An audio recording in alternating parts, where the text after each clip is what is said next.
Hi friends, അസ്സലാമു അലൈക്കും. എല്ലാവർക്കും ആയിഷ സ്ട്രീം വേൾഡിൻ്റെ പുതിയൊരു വീഡിയോയിലേക്ക് സ്വാഗതം. നമ്മുടെ ഇന്നത്തെ റെസിപ്പി ഒരു ലിവർ ഫ്രൈ ആണ്. ലിവർ ഫ്രൈ ഇഷ്ടമല്ലാത്ത ആളുകൾക്ക് പോലും ഇഷ്ടപ്പെടുന്ന രീതിയിലുള്ള ഒരു ലിവർ ഫ്രൈ ആണ് കേട്ടോ നമ്മളിന്നിവിടെ തയ്യാറാക്കുന്നത്. അപ്പോൾ നല്ല ടേസ്റ്റി ആയിട്ടുള്ള ഈ ലിവർ ഫ്രൈ എങ്ങനെയാണ് തയ്യാറാക്കുന്നത് എന്ന് നമുക്ക് നോക്കാം. ലിവർ ഫ്രൈ ഉണ്ടാക്കുവാനായിട്ട് ഞാനിവിടെ 1 കിലോ ബീഫിൻ്റെ ലിവറാണ് എടുത്തിട്ടുള്ളത്. ഈ ലിവർ ചെറിയ കഷ്ണങ്ങളായി കട്ട് ചെയ്തതിന് ശേഷം കുറച്ച് വിനാഗിരി ഒഴിച്ച് നന്നായി കഴുകി വൃത്തിയാക്കിയതിന് ശേഷം വെള്ളം നന്നായി വാർത്തെടുക്കുക. വിനാഗിരി ഒഴിച്ച് കഴുകി വൃത്തിയാക്കിയാലേ ഇതിൻ്റെ സ്മെല്ലൊക്കെ പോകുകയുള്ളൂ. ഈ ലിവർ ഫ്രൈ ചെയ്യുന്നതിന് വേണ്ടിയിട്ട് ഞാനിവിടെ കുറച്ച് കുരുമുളകും കുറച്ച് കറിവേപ്പിലയും 4-5 പച്ചമുളകും കുറച്ച് വെളുത്തുള്ളിയും 1 ടേബിൾ സ്പൂൺ വലിയ ജീരകവും 2 പീസ് ഇഞ്ചിയും പിന്നെ കുറച്ച് ചെറിയ ഉള്ളിയുമാണ് എടുത്തിട്ടുള്ളത്.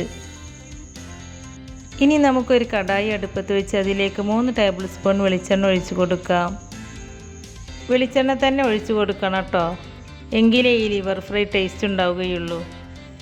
ഈ എണ്ണ ചൂടായിട്ട് വരുമ്പോൾ അതിലേക്ക് 1.5 ടേബിൾ സ്പൂൺ ഇഞ്ചി ചതച്ചത് ചേർത്ത് കൊടുക്കാം.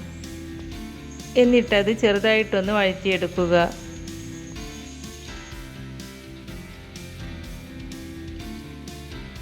ഇഞ്ചി ചെറുതായിട്ടൊന്ന് വഴന്നു വന്നാൽ അതിലേക്ക് 1.5 ടേബിൾ സ്പൂൺ വെളുത്തുള്ളി ചതച്ചത് ചേർത്ത് കൊടുക്കാം. എന്നിട്ട് വെളുത്തുള്ളിയും ചെറുതായിട്ടൊന്ന് വഴറ്റിയെടുക്കുക. ഇഞ്ചിയും വെളുത്തുള്ളിയും ഒക്കെ ചതച്ച് തന്നെ ചേർത്ത് കൊടുക്കണം കേട്ടോ.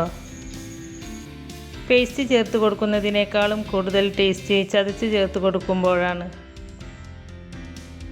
വെളുത്തുള്ളിയും ചെറുതായിട്ടൊന്ന് വഴന്നു വന്നാൽ പിന്നെ നമ്മൾ എടുത്തു വെച്ച് ചെറിയ ഉള്ളി ചേർത്ത് കൊടുക്കാം. ഈ ഉള്ളിയുടെ നടുവൊന്ന് കട്ട് ചെയ്തിട്ടാണ് കേട്ടോ ചേർത്ത് കൊടുത്തിട്ടുള്ളത്. ഇനി നമുക്കൊരു മീഡിയം ഫ്ലെയിമിൽ ഇട്ടിട്ട് ഈ ചെറിയ ഉള്ളി ഒരു പകുതി വരെ ഒന്ന് വഴറ്റിയെടുക്കണം. ഈ ഉള്ളി പെട്ടെന്ന് വഴന്നു വരാൻ ഇതിലേക്ക് ആവശ്യമായ ഉപ്പ് ചേർത്ത് കൊടുക്കുന്നുണ്ട്. ഉപ്പ് ചേർത്ത് കൊടുത്തതിന് ശേഷം നന്നായിട്ട് മിക്സ് ചെയ്തെടുക്കുക. ഇപ്പം നമ്മുടെ ഉള്ളി പകുതി വഴന്നു വന്നിട്ടുണ്ട്. ഇനി നമുക്ക് ലോ ഫ്ലെയിമിലേക്ക് മാറ്റിയിട്ട് ഇതിലേക്ക് വേണ്ട പൊടികൾ ചേർത്ത് കൊടുക്കാം. 1 ടീസ്പൂൺ മഞ്ഞൾപ്പൊടിയും അതുപോലെ 1 ടീസ്പൂൺ കശ്മീരി മുളക് പൊടിയും പിന്നെ ഇതിലേക്ക് 3 ടേബിൾ സ്പൂൺ മല്ലിപ്പൊടിയും ചേർത്ത് കൊടുക്കുന്നുണ്ട്. ഇനി നമുക്ക് ഈ പൊടികളുടെ ഒക്കെ ഒരു പച്ചമണം മാറുന്നത് വരെ നന്നായിട്ടൊന്ന് വഴറ്റിയെടുക്കാം. ഇനി നമുക്കിതിലേക്ക് 1 ടേബിൾ സ്പൂൺ കുരുമുളക് പൊടിയും ചേർത്ത് കൊടുക്കാം. കുരുമുളക് പൊടി ഇപ്പോൾ 1 ടേബിൾ സ്പൂണേ ചേർത്ത് കൊടുക്കുന്നുള്ളൂ. പിന്നെ നമ്മൾ ലാസ്റ്റ് കുറച്ചുകൂടി കുരുമുളക് പൊടി ചേർത്ത് കൊടുക്കുന്നുണ്ട്. ഇപ്പോൾ ഈ പൊടികളെല്ലാം ഈ എണ്ണയിൽ നന്നായിട്ട് മിക്സായി വന്നിട്ടുണ്ട്. ഇനി നമുക്കിതിലേക്ക് നന്നായിട്ട് കഴുകി വൃത്തിയാക്കി വെച്ച ലിവർ ചേർത്ത് കൊടുക്കാം. പിന്നെ നിങ്ങൾ ലിവർ കട്ട് ചെയ്യുമ്പോൾ പ്രത്യേകം ശ്രദ്ധിക്കേണ്ടത് ഒരുപാട് ചെറുതായിട്ട് കട്ട് ചെയ്തെടുക്കരുത്. കാരണം ഇത് അവസാനം ഫ്രൈ ആയിട്ട് വരുമ്പോൾ തീരെ ചെറിയ കഷ്ണങ്ങളായിട്ട് ചുരുങ്ങിപ്പോകും. അതുകൊണ്ട് നിങ്ങൾ ബീഫൊക്കെ കട്ട് ചെയ്യുന്നതിൻ്റെ കുറച്ചുകൂടി വലിപ്പത്തിൽ വേണം കേട്ടോ ലിവർ കട്ട് ചെയ്തെടുക്കാൻ. ലിവർ ചേർത്ത് കൊടുത്തതിന് ശേഷം ഒരു മീഡിയം ഫ്ലെയിമിലിട്ടിട്ട് 3 മിനിറ്റ് നേരം നമുക്കിതൊന്ന് നന്നായിട്ടൊന്ന് മിക്സ് ചെയ്തിട്ടെടുക്കാം. ഈ ലിവർ നന്നായിട്ട് മിക്സ് ചെയ്തതിന് ശേഷം ഇത് നമുക്ക് അടച്ച് വെച്ചാൽ ഈ ലിവറിൽ നിന്നും വെള്ളം ഇറങ്ങി വന്ന് നമുക്കിത് വെന്ത് കിട്ടും. പക്ഷേ അങ്ങനെ വേവിക്കുമ്പോൾ വലിയ സോഫ്റ്റായിട്ടൊന്നും വെന്ത് കിട്ടില്ല. അതുകൊണ്ട് നല്ലതുപോലെ സോഫ്റ്റായിട്ട് വേവണമെങ്കിൽ കുറച്ച് വെള്ളം ഒഴിച്ച് വേവിച്ചെടുക്കണം. അതിനായി ഞാൻ ഇതിലേക്ക് 1/2 കപ്പ് ചെറിയ ചൂടുള്ള വെള്ളം ഒഴിച്ച് കൊടുക്കുകയാണ്. വെള്ളം ചേർത്ത് കൊടുത്തതിന് ശേഷം നമുക്കിതൊന്ന് നന്നായിട്ടൊന്ന് മിക്സ് ചെയ്തിട്ടെടുക്കാം. വെള്ളം ചേർത്ത് കൊടുക്കുമ്പോൾ നിങ്ങൾ 1/2 കപ്പ് വെള്ളത്തിൽ കൂടുതൽ വെള്ളം ചേർത്ത് കൊടുക്കരുത്. കാരണം ഈ ലിവറിൽ നിന്നും വെള്ളം താനെ ഇറങ്ങി വരും. നമ്മളിത് ഫ്രൈ ആയിട്ടാണല്ലോ ചെയ്തെടുക്കുന്നത്. അപ്പോൾ വെള്ളം വറ്റിക്കിട്ടാൻ കൂടുതൽ ടൈം കുക്ക് ചെയ്യേണ്ടി വരും.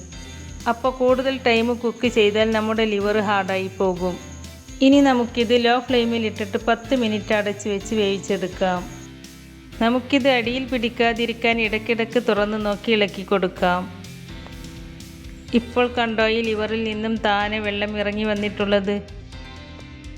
കുക്കറിലും ഈ ലിവർ വേവിച്ചെടുക്കാം കേട്ടോ. കുക്കറിൽ വേവിക്കുകയാണെങ്കിൽ ഇതിന് 1-2 വിസിൽ മതി. പക്ഷെ ലോ ഫ്ലെയിമിൽ ഇതുപോലെ വേവിച്ചെടുക്കുന്ന ആ ടേസ്റ്റ് കുക്കറിൽ വേവിച്ചെടുക്കുന്ന ലിവറിന് കിട്ടില്ല.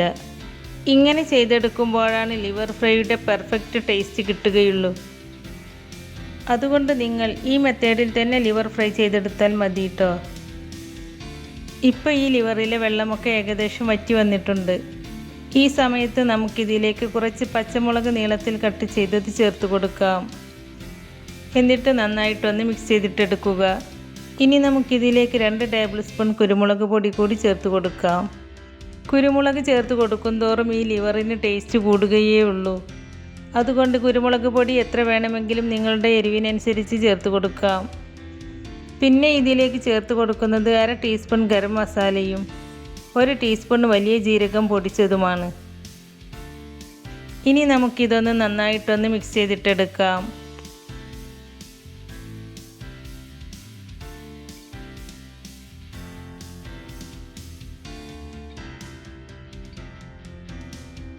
ഇനി നമുക്കിതിലേക്ക് കുറച്ച് കറിവേപ്പില ചേർത്ത് കൊടുക്കാം. കറിവേപ്പില ചേർത്ത് കൊടുത്തതിന് ശേഷവും നന്നായിട്ട് മിക്സ് ചെയ്തിട്ടെടുക്കുക. നമുക്കിതിലേക്ക് കുറച്ച് വെളിച്ചെണ്ണ ഒഴിച്ചു കൊടുത്ത് ഈ ലിവർ ഒന്നുകൂടി ഡ്രൈ ആക്കി എടുക്കാം. ഇപ്പോൾ കണ്ടോ, ഈ ലിവർ നന്നായിട്ട് ഡ്രൈ ആയി വന്നിട്ടുണ്ട്. ഇതുപോലെയാണ് കേട്ടോ ലിവർ ഫ്രൈ ചെയ്തെടുക്കേണ്ടത്.